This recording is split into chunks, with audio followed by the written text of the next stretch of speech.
everyone, and welcome to the Winging It F1 podcast Miami Grand Prix review. We're going to review fake water and some Max Verstappen and Leclerc action on track, and some of the midfielders who did well or didn't do well and crashed at the end. But first, we're here with Freddie Coates, who you just heard chuckling away there in the background, and Nigel Chu. Freddie, how are you? I'm good. In a lovely time of the year for a university student, particularly a final year university student. But other than that level of stress that is there, I'm actually all right, to be honest. Yeah, same as Freddie, except I'm not as stressed probably. So yeah. I think both of us probably the two most laid back people on the course right now. But yeah, probably. Well, there's an accolade. I didn't actually ask you how you were, Nigel, but you just jumped the gun there. Right. We can roll with that. I don't care how. I was interested, Nigel. I was interested. No, you. Adam, how are you? I'm good, That's thank great, you. Adam, let's move on. Right. Well, someone who is also feeling very good after the weekend's proceedings is Max Verstappen, who came through. He didn't get pole position, but then he came through on Sunday and was able to take Leclerc relatively early in the race without too much bother, and then looked like he was just disappearing into the distance for the rest of the race until there was a safety car in the last quarter of proceedings, and that brought the field back together, and Verstappen then had a bit of stress with Leclerc going for a few moves on him, but then it kind of felt like Red Bull switched a few things around in the car, changed the engine up a bit, and he was able to pull away again. So I don't know. For me, on the comfort level, it was probably 7 out of 10, 6 out of 10 for Max Verstappen. It wasn't, his toughest race win by any stretch. But Freddie, how do you kind of evaluate the quality of the win for Max? I think the quality is really bolstered by the fact that he got I think Nigel might know the figure, something like 10 laps done on Friday, all of Friday. And on a new track with a tricky, complicated surface that really wasn't very good, and with cars that are still, they're still trying to get their head around a lot of parts of them, to then have basically a practice session and a third essentially, and then just absolute harmony with the car in the race to such an extent was brilliant and a really good drive, and one of Max's. But I'd say is, will I say his best win of the year? I don't know, because all three of them have been quite good. I think I'll say his best win of the year, in my opinion, actually. Nigel, do you concur? Probably not, no. I don't think it was. It was quite a statement. It was, thing is, with Verstappen, he was very confident after qualifying. Even after he got third place, you could feel like he knew that he had a good car, and he did. And everyone knew that he had to get past Sainz at the start, and he did. And everyone knew that Red Bull had a good straight line at top speed, and he was able to use that to good effect to get past Leclerc. So these things that people expect, for them to go out and do it, that's a whole other thing. And we saw Perez, was, even before he had his power unit issue, was struggling to even get right up and close to Sainz. Yet Verstappen was able to get onto the back of Leclerc, preserved his tyres well, waited for Leclerc to make the smallest of mistakes, and then he pounced at turn 1, and that's exactly what Max Verstappen does. And that's what he's best at. And I think touching on what I said from Imola, what I thought that was the start of his run, of his purple patch of form. I think he's continued that here, really, apart from his mistake in Q3 when he lost it in the first sector. He was pretty flawless, and even when Leclerc was pushing him hard at the end, for me it still felt like Verstappen had it under control, and he was never going to lose. When he's in that kind of position, he has to have a significantly weaker car to lose out. I think he's such a good front runner, and he's so experienced now that he knows how to do it. So when he's in this position, he can deliver. So yeah, I think Ferrari are going to have to raise their game a bit, because when Verstappen's in this form, he's just absolutely exceptional. I think that's a good way of summing it. And the person behind him, who, as I said, was led through a bit and was able to challenge at the other end of the race, Charles Leclerc.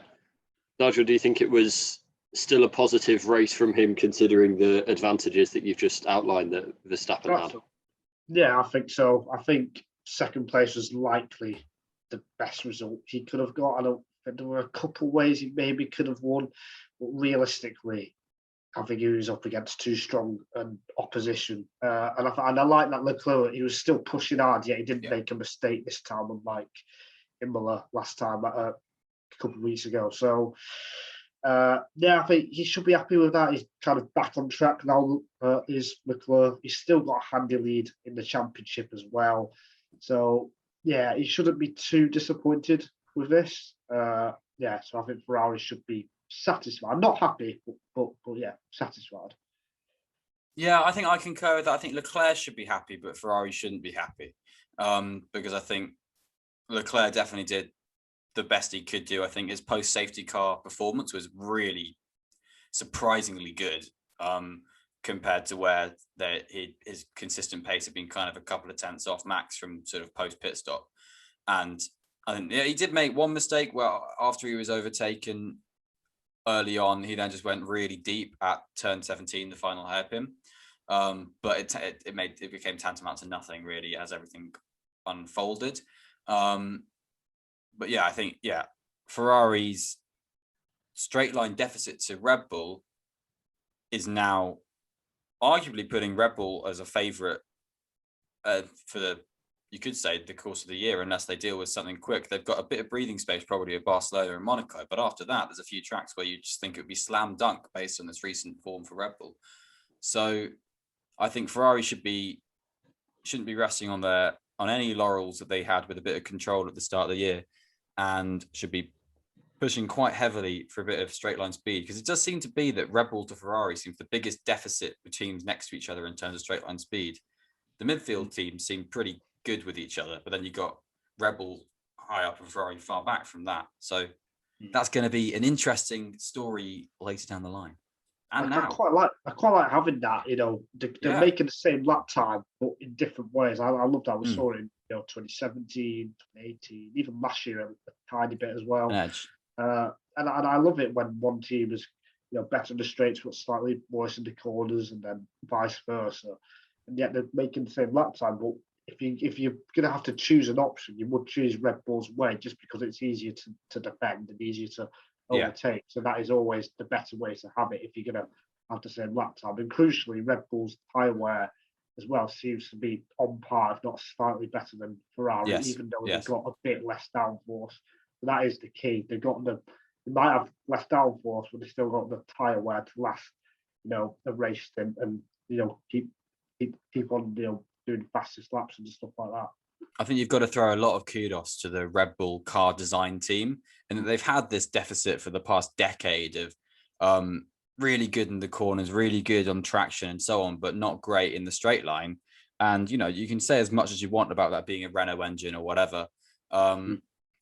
But at the end of the day, the car was draggy, and they've gone, okay, we've got a new concept. Let's address our biggest flaw and make it, and they've made it their biggest strength. And you got to say hats off to that. They've just absolutely nailed that, I would say.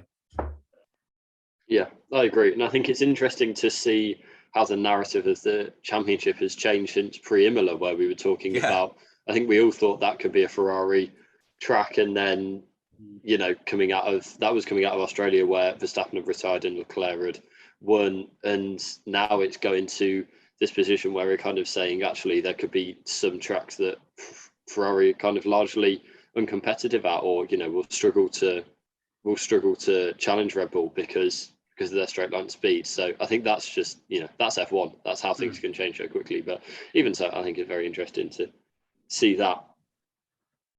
And definitely. Freddie's lean into the microphone was kind of more significant. I was just agreeing with you. I was doing a friendly nod of agreement with the word definitely. It was like there was at least 3/4 of a foot's travel there to move into the microphone. But anyway, we make it work. That's what we do. But having said all of that, Ferrari did come out with I guess the second, the B Drivers Championship, because Sainz was able to hold off a charging Perez at the end. Perez, who had some engine issues, and said he thought he might have a chance at the win if he hadn't had those. Although I feel like those quotes have been taken out of context a bit by reporting. But yeah, he was. There was kind of one incident at the end where they came together and Sainz held third place, and that was all she wrote, which I was disappointed about because I predicted Paris for third place and that was my chance, and that didn't happen. But anyway, Freddie, what do you make of Sainz and the incident at the end? I think for the most part, particularly early on in the race, Perez had Sainz under cover and would probably have just taken him at some point, but his engine issue threw him back. And then Christian Horner was saying on the Sky coverage that he had a sort of a 25 odd horsepower half a second lap. I don't think it was half a second a lap. That's what Horner says, so it must be true. I think it could well have been 2 or 3 tenths a lap deficit, which then was kind of helped a bit by the medium tyres at the safety car. Fantastic, the right strategy call to give him a fighting chance, but I think he just couldn't have that edge in the way that Verstappen was able to with a full working engine later on down in the race. And he did have to take a bit of a lunge, a bit of a desperate one from Checo, but I mean, he went for it. But yeah, that probably that threw him out of the DRS second and meant that he couldn't have another go really. And Sainz kind of had him covered from that point. I think on nearly any other track, Perez would have pulled off that move because it was so dirty offline. I feel like I feel like if it was a tiny bit cleaner, he would have got it done. It would have been a fantastic move because it came from quite far back as well. But yeah, I think Perez drove very well. I think I thought when he pitted, he had a chance of winning. I thought he was going to do 2018 Chinese Grand Prix, Daniel Ricciardo, 6th to 1st kind of thing, except from 4th to 1st, obviously. But I didn't know that he had that 25-30 brake horsepower deficit, which is a lot, when you're looking at the top. When you're looking at the top end, yeah, an overtake. So that held him back, unfortunately. And I think without that, definitely held you. And I think he would have been right on Leclerc as well without that issue. So yeah, he'll be slightly disappointed that Red Bull's reliability woes are still kicking in a little bit. But he still finished the race, so that's the main thing. He picked up 12 points rather than 0. Well, I mean, 35 horsepower is the entire Grand National field. Usually, there's usually 35 to 40. So if you imagine the amount of power you'd be missing out if you took all of them off the Grand National, and there's just one horse maybe going down. Yes, that is the kind of deficit we're talking about.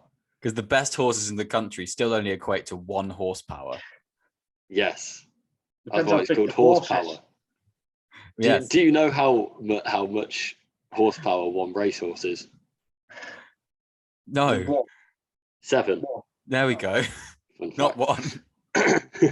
But yeah, I think there's a good point to be made. Kind of alluding to it with Ferrari. My Ferrari point earlier that both teams kind of have positives and negatives from this weekend, which is interesting. Like you kind of do have a few kind of drawing board things, and you do also have some positives. And it's a really interesting one to look at. Red Bull have obviously got their reliability, but they've got their straight line speed.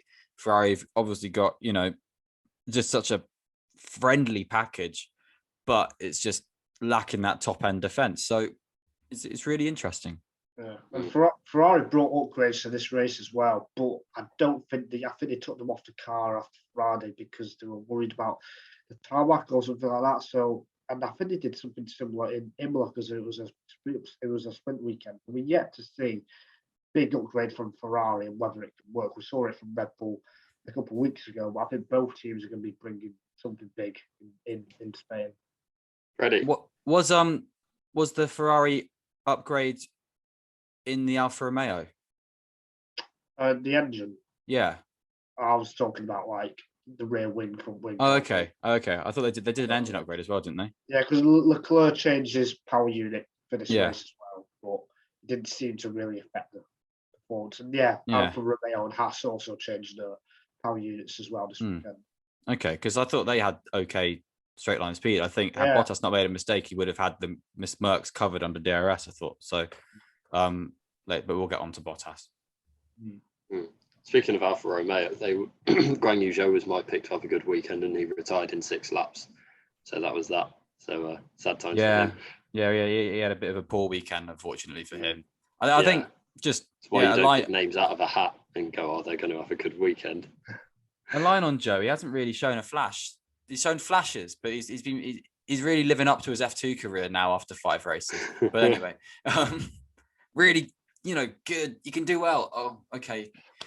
Not all the time. Yeah. It was very Alfa Romeo last season, really, for Joe. But it doesn't warrant talking about this height of the show. What does warrant talking about this height of the show is the Miami Grand Prix in general. What were both of your thoughts on it? Freddie, I know yours was a bit more positive. I've seen a lot of people who were at the event. Optimistic, isn't he? What's wrong with that? People at the event saying it was fantastic. Even if Adam died, you'll be optimistic. Well, then I get to host more episodes of the podcast. I'm watching over my shoulder now. I've taken it down. I did have my shooting range target over my shoulder, but that's gone now. America. I think the track itself, I really like it. I didn't have many expectations before the weekend, but the track itself, it's got a mixture of everything. And I know the drivers are complaining about when you go offline, it feels like gravel or it feels like it's wet. But I kind of like that. I think if you make a small error, you get really punished for it. And we've got the walls there as well. I think at turn 13 or wherever Ocon and Sainz crashed, I forgot what to call it. I think they need a Tech Pro barrier there to improve the safety because they shouldn't be having that kind of impact. 14. For a 14. It shouldn't be having that kind of impact for a relatively small crash like that. Yeah. I think the track itself, I think even though the drivers were complaining about going offline, we still got lots of overtaking. We got wheel-to-wheel racing. The Mercedes had a great battle, which we didn't see because they're TV director. But we had some great battles.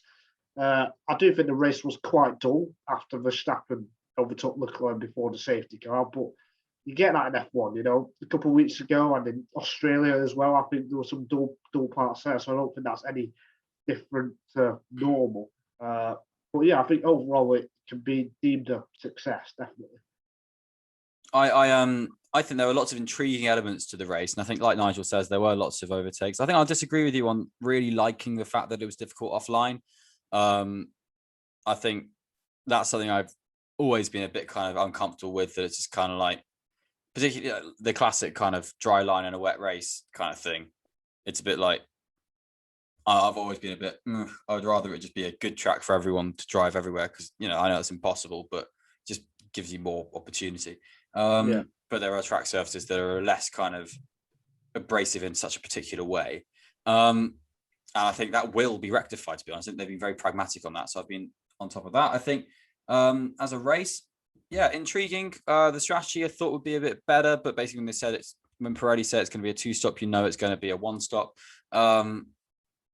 And I think, but then a few drivers pitted early and you kind of think, oh, maybe it will be a 2-stop. And then it wasn't. So that kind of intriguing bit was there for, the first half of the race for me. So I was quite intrigued in that, keeping an eye on everyone. Did fall off until the safety car. But, like you say, that's that. And it got really quite tense at the end because like we were saying earlier, Leclerc was pulling a bit of a blinder to stay that close to Verstappen. And you had so many sort of little weird scraps throughout the field. I think there was I think I spoke about this. I think it was the Eiffel Grand Prix in 2020, where you had a kind of position at a time where you just sort of look at whoever was in 10th, and it seemed to be so different every time you looked around whatever that was. I think I remember thinking that then. At points of this race, I felt really similar to that. That it's kind of like, oh, midfield's completely gone on its head again. Oh, midfield's gone on its head again, and for the second half of the race, at least the second final third of the race, and I found that quite fun. I think there's been a lot of criticism from a UK perspective aimed at kind of the sort of America side of it, sort of me-mammy Grand Prix and that kind of thing, which I can't coin. So over the top, all that kind of stuff. Well, I like that. I can step in on that. Yeah. To me, it kind of felt like they were trying to make a Monaco US Grand Prix. Okay. To me, that was the kind of feeling that I got where kind of packing it with celebrities and having the yacht clubs which didn't have real water. That's funny. And that kind of goes back to the roots of they originally wanted to host it in the actual marina in Miami and have it on the waterfront, and that fell through. So it kind of felt like they were trying to make up for that a bit. Martin Brundle not recognizing Paolo Vanchero, but I wasn't, to be fair. No, I think I don't think most mind people watching Sky Sports F1 probably wouldn't. No, but I think if you're going to interview someone, if you think they're Patrick Mahomes, probably be sure they're Patrick Mahomes would be my advice. Yeah. I mean, and also not exaggerating here. Banchero is probably more well known in America than half the F1 grid. I'd probably say that. So he's quite a lucky person to interview. He will be in a few years when he gets drafted anyway. But from that side of it, from a PR perspective, I think that stuff kind of works personally. I found it hilarious.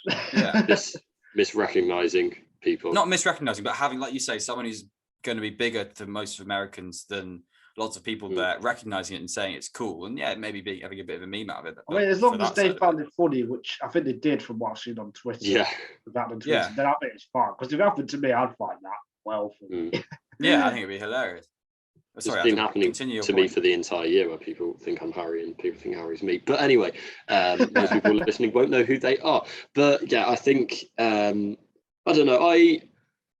I found it kind of exceedingly dull for up until kind of from Verstappen overtaking Leclerc up until the safety car period. But I thought after the safety car, then that livened it up and kind of gave me more hope for it. So I think the track worked quite well, and we saw that afterwards. I liked the way it kind of played to both of Leclerc's and Verstappen's strengths in some ways, and kind of enabled them to have that battle, though ultimately Verstappen won. So I liked that, but I was kind of, it didn't feel like there was so much to write home about in the middle portion of the race. Yeah. Is it better than Portimao, yes or no? In Adam's opinion, because obviously Nigel and I and most racing fans like Portimao. Did Portimao have a late safety car? I can't remember. I'm sure it's a white. No. I feel like I think I had a VSC. Had an early safety car, I think. Yeah, 21. Yeah. Good, I think I preferred it to both Portuguese Grand Prix. Oh yeah, right, well, that's good. Just on the track, I think the DRS, the middle DRS zone, the one on the sort of the back straight to the hairpin, could have been probably 30 meters longer.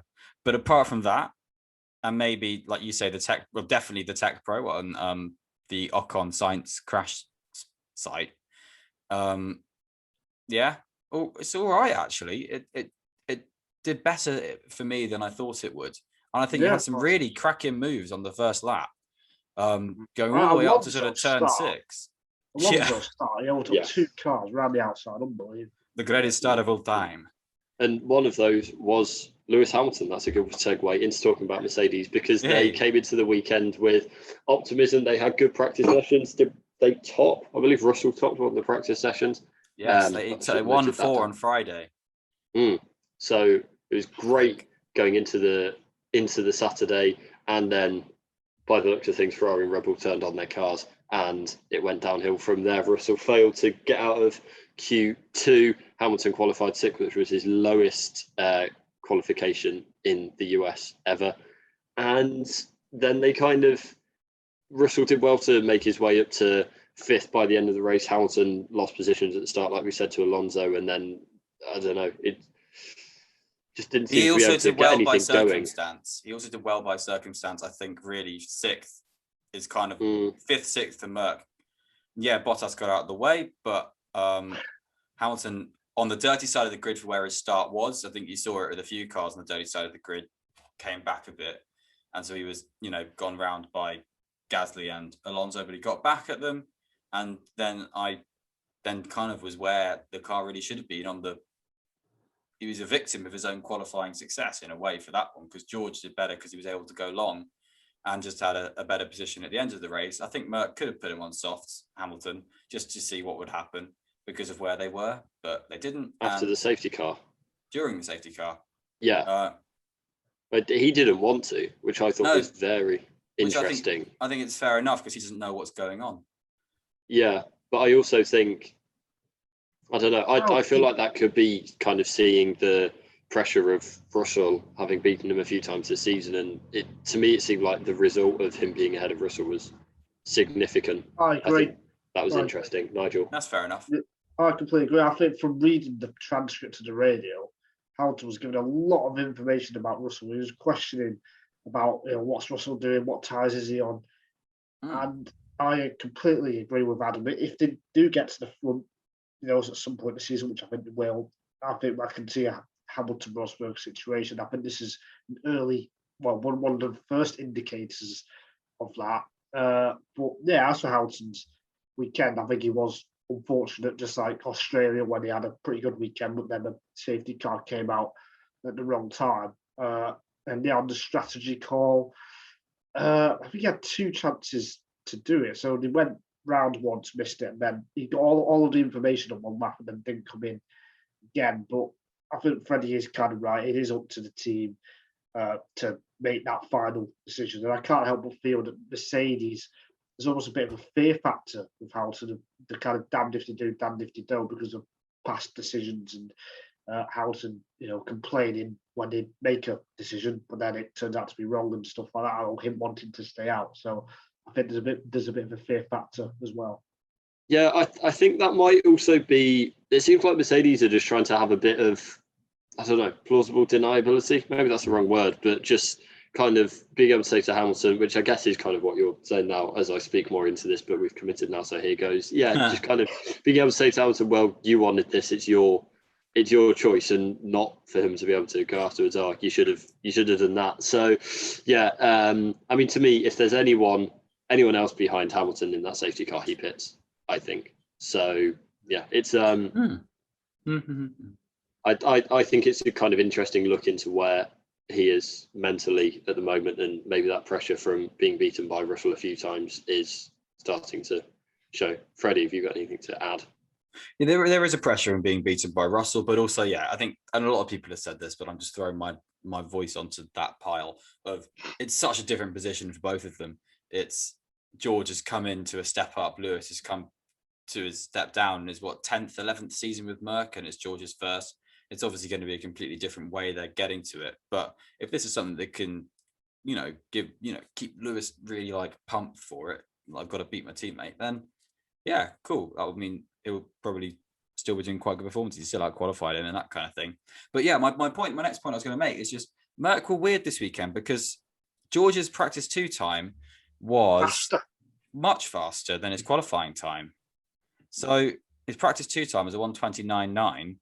And his qualifying time, his Q2 qualifying time, so the easy little bit round, was a 30.1. So he was actually not much faster. It was 0.2 difference. But that's weird. Yeah, that's really weird. Yeah, I think it just shows how difficult Mercedes is, because in practice 2, Miami, that was the best Mercedes have put all year, any session, including testing. They looked like they were back. That was quite a statement, to go from 1.5 seconds behind in Imola to at the front. I kind of thought, wow. But what it does show is there is something there. If they can find that sweet spot, it looks like it's a tiny sweet spot, but if they can find it, they've got something to play with. So that is the big positive, in fact, massive positive, I'd say, because we've not seen that so far this year. Yes, they went on and returned back to the 2022 normal of having the 3rd or 4th fastest car, but there is something there. It's just a case of, can they find it, or do they need it to be hot? Do they need they need to be on the right track or have the right tarmac? Is it the tires? Right. All these factors. Faster laps. Exactly. So yeah, there's all these factors that they're gonna have to understand. But they got 2 weeks to sort it out, and I think they should be hopeful. So yeah. That is also what a Friday night in Miami can do to someone. But anyway, not an allegation at all. Yeah, I think I think, like you say, there's kind of the positives that they're there, but also it's just kind of annoying. It's annoying that there don't seem to be any, bar that practice session, they don't really seem to be kind of any further on than they were when they took the track in Bahrain. So yeah, it's a weird one for Mercedes, but I guess at the moment all they can do is keep working and go again next time out in. They're Barcelona. not denying completely revising the car concept, because I mean they probably won't have to, because there's probably a lot of fantastic stuff on there. But obviously it all comes as a package, and it's not just a case of a new floor, it's a case of a new everything. So Barcelona will be so important for them, but we can discuss that later down the line. Yeah, we will. Someone's written on the planning doc, are Alfa Romeo actually the third best car? I don't know who did that, but we'll take a wild guess. Are they? Well, by the Valtteri Bottas's performances of this world, for when it mattered, he was hands down faster. So, I think there's a good argument to be made for Alfa Romeo to have the third best car this weekend. Just gone. Yeah, in last weekend as well in Imola. I think they've had the third fastest car for the last 2 races now. They've got a fantastic package. I think Bottas, crucially for Bottas, one of his weaknesses has been he hasn't quite understood the tyres, but it seems this year he does understand it, which is a massive thing, because Pirelli have changed it from 13-inch to 18-inch, the construction's changed, everything's changed. And that's something he seems to have got on top of quite quickly, and that's probably why he's extracting the speed that he can. And when he qualifies well, he can then hold that position, because we know, as we found out a little bit, he can make the odd mistake when in wheel-to-wheel combat or when he's racing closely in a pack. But yeah, the one-lap speed, I think Alpha are definitely third fastest car in the race as well. I think given that Bottas is probably slower than Hamilton, as we found out over the last that's a fair assumption years on race pace. Yeah, we can say that Alpha are quicker than Mercedes slightly. Yes. Yes. Yeah. Anyway, moving on. I mean, but that's the thing. Like, there's still the Valtteri Bottas of it all, where he then was like, "Oh God, I've missed my braking point because there's 2 Mercedes behind me," and then just goes, "Well, there you go, guys, 5th and 6th," and it's just like, "Oh, come on, Valtteri, come on, man." So many drivers made that mistake. I think more than half the grid made that mistake of going wide at turn 17. I think because of what we talked about before, it wasn't a normal track, not a normal weekend. So they resurfaced that bit about 4 times in one day. Yeah, I don't think we can, be too harsh on him. Yeah, good point. That's me saying that. So yeah. And you like to get F1 drivers and just punch them. That'd be a good segment of the. Oh, and it's not very good audio content. Oh well, we can do it for get back to it. Guess the driver who an off week. Yeah, that's a good idea. What, like a question of sports segment? Yeah. Right. Well, while we work on that, let's talk about the other star midfielders. There was Ocon, who is in the points, Albon, who is in the points, and Stroll, who came from the pit lane. Both Aston Martin started in the pit lane and picked up a point as well. Albon doing it with dyed red hair as well, which is fun. Nice. Which one stood out to you the most, Freddie? I'm going to say Ocon. I'm going to say Ocon for that group, because he was dead last, didn't qualify. His first laps were in a whole new chassis, and we've seen quite a few times in recent history in F1 that sometimes you can just have dud chassis and stuff like that. It's rare, but sometimes you can. So who knows? Just got in that car and just drove through the field a bit. Really, I mean, yeah, starting on the back meant starting. I think did he start on the hards? I can't remember, but he did well with it, and deserved 8th place, I think, actually, and really good drive. I think considering the amount of discomfort he experienced after that crash as well in FP3. He had bruising, lower back pain, leg pain, I think some neck pain as well. Like a lot of, really kind of close to injured from that crash, you could say. And, to get back in the car and then drive to the points in one of the most physical, we haven't actually really touched on how physical it was there. And I think talking about the mistakes a little bit more as we come into drivers in the midfield didn't do so well. I think there's an element of fatigue that's huge for a lot of drivers in this race. And I think Ocon just displayed such a degree of maturity getting through that. Same for Albon as well, actually, just to not put a foot wrong throughout and just do really good job. I think they were very star performers. Ocon and Albon, actually. I think you can equivalate the exact same stuff I've just said about just performing at the best of the car to Albon as well. Yeah, I think on Ocon, he was helped weirdly by Alonso, because I think it was Alonso who cut the chicane. So Mick Schumacher didn't have DRS, so Ocon could then attack Schumacher. He got past them lot, and then Schumacher had his own incident. He was already ahead of Schumacher. Was it?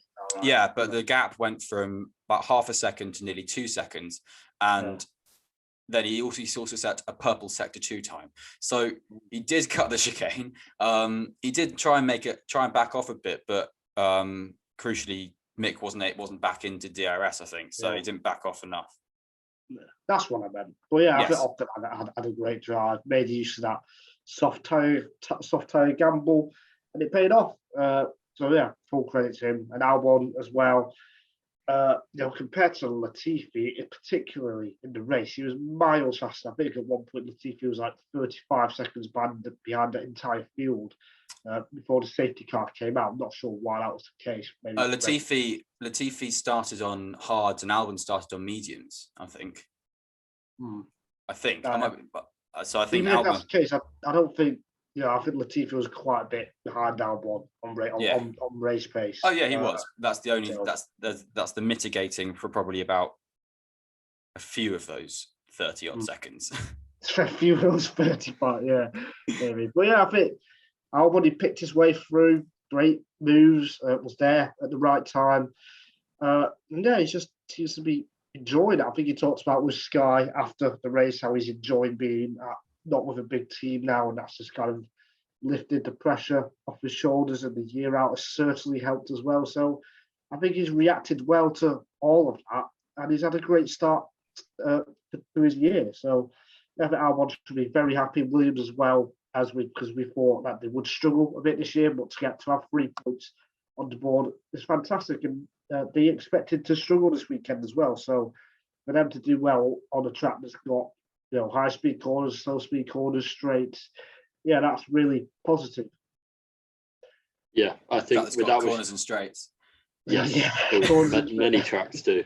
Not all though. Drag racing is a thing, but yeah, I think without wishing to bring up previous podcasts, I think this is kind of showing what Albon. No, not like that. I think it's just kind of showing what Albon, I think, showed he was capable of, and it didn't go well at Red Bull, and we all know that. But I think this is kind of right environment. Yeah, it's the right environment, and I think in his F1 career he showed that in the right environment he could do something like this, and he's now fulfilling that promise, and that's kind of pleasing to see. While also accepting that he was dire at Red Bull. But yeah, I'm pleased. I'm happy for Albon. He's a likeable person, I think, and it's nice to see him back doing well. Hopefully that continues over the season. Anything else to add? I think, just a line on Stroll, pit lane to points, pretty good. I mean, only in the point because of a penalty for Ricciardo and 2 penalties for Alonso, but I mean, he was there to pick it up, didn't crash into anyone and that kind of thing. Yeah, I think really good qualifying from Lance Stroll, actually. Really good qualifying. Yeah. Shame he had to start from the pit lane, because he could have easily been top 8. Top 8, definitely, yeah. Yeah, I think so. I think Haas will be disappointed. They've thrown away so many points in these first 5 races through strategy or just mistakes from the drivers. And we saw Schumacher; he was going to get points. And yes, the safety car didn't help, and he was on hard tyres versus Vettel on fresher rubber, and Vettel just got past. But he shouldn't be making that kind of mistake for me. I think it was a bit clumsy. But even with Haas's strategy, they ended up behind both Aston Martins after they pitted. Why did the team realise that when Magnussen and Schumacher pitted that they were going to come out in traffic? I don't understand that at all. No, they just made the race a lot harder for themselves, and they should have got points this weekend. They absolutely should have. Schumacher's still not got points in his F1 career. I think it was great until then, wasn't it? This was Schumacher's best race performance up until that incident. So, the potential's there, but they've thrown away at least, I want to say, a dozen points this year through not executing cleaner weekends, and that's going to cost them. And we've seen this from before in the past as well. So it seems like a almost inherent problem that they have. So they need to sort that out, or else they're going to get found out again. Next race or at some point.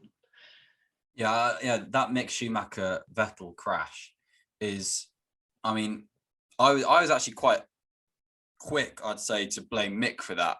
It was deemed a racing incident, so I went and had another look at it, because obviously Fernando Alonso had got a 5-second penalty for arguably a not as bad accident. So I was interested to look at that, and I think that the move is kind of indicated by Mick quite early on that straight. So I think Vettel probably could have expected it and could have given him a bit more room, but also it looked like Mick came in with too much speed. So I think it does fall a bit more into Mick's side, in my opinion.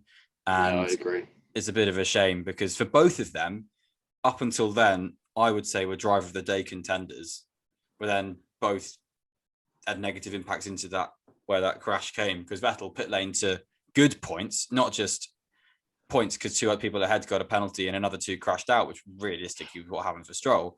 But it would have been that was an 8th place position, really. That would have been an utterly brilliant drive for Vettel, and like you say, Nigel, with the Haas strategy team, again, a good result would have been there, probably a 10th place, let's be honest, for Mick. But it all fell away for both of them, which I think was a shame, because I think they both deserve points from their drives. And there's a few notes left. If you both picked one more driver to talk about, go. Well, I mean, Alonso. He had such an Alonso weekend, where some really clever bits and then some really kind of like, I'm Alonso, get out of my way moments. And it's just like, his first lap, he made contact with Hamilton, but it's because he knew if he could go around the outside, he would just find so much more grip, because it's rubbered in where people didn't know it was rubbered in. And it worked after he did that little kind of kiss on Hamilton's rear tyre. But then he just later on got frustrated and sent it at Gasly, and then it's just kind of like, oh, great. And 10-second penalty, accumulation of 2 5-seconds. So it's just kind of like, oh, Fernando, come on, Alpine, you've only got, how many points has Fernando Alonso got this year? Isn't it like 2? Yeah, probably. So like, he's not really, he's got 2 points. So Better than Mick. It's better than Mick. But I think we said in the last podcast, Alpine should realistically be fighting for 4th in the constructors at the moment, not for being better than Mick Schumacher. So I'm disappointed with what could have been for that, really. Yeah, I think I'll touch on McLaren a little bit. I think even without, Norris might have got a couple of points at best if he didn't get. In fact, what do you think of that, the Gasly Norris incident? Do you think anyone was at fault for that? Alonso. Norris and Gasly. Alonso was at fault. Sorry. Yeah, I think, I don't know, in terms of the actual collision, maybe Gasly was at fault, but it wasn't like intentional. Yeah. If I had to come down, turn really, could he? Yeah, that's true. But I think if you're looking at it, I think Gasly kind of is coming across to the left, which is the reason they crashed. But it's not like, it's a blind corner coming round to the right, and particularly in your mirrors. Yes, and like you say, Gasly just been off and was having difficulty controlling the car. So yeah, that's kind of where I'm at on that. It's kind of like the crash you kind of fear if you're driving on a motorway, where say you're in an outside lane and someone's in the inside lane, there's a free middle lane. You kind of think, if we both move to the middle lane? Always happens to me. It's one that's never happened to me, but I'm always kind of, it's Adam the one I kind of think drive, about. Just for those who don't know. Yeah. Nigel and I can drive.